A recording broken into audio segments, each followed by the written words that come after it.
ప్రతి మనిషికి ప్రేమ అనే బంధంతో చాలా అనుబంధం ఉంటుంది. నాకు అలానే. తనే నా వెన్నెల. గుర్తుండేలా కాకపోయినా గుండెల్లో ఉండేలా ప్రపోజ్ చేసావు. ఎప్పటికీ నాతో ఇలాగే ఉంటావు కదా.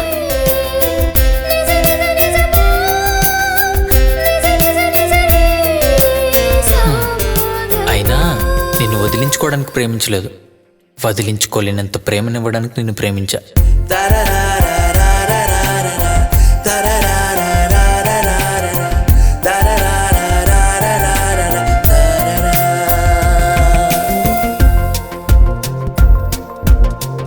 నేను నిన్ను లవ్ చేయాలంటే నాకు కొన్ని కండిషన్స్ ఉన్నాయి. నా ప్రేమకి చావు లేదు, చనిపోయినా నా ప్రేమ చావదు. ఇది నిజమో ఏ మాయో నీ పోల్చుకోలేకున్నా, ఇది స్నేహమో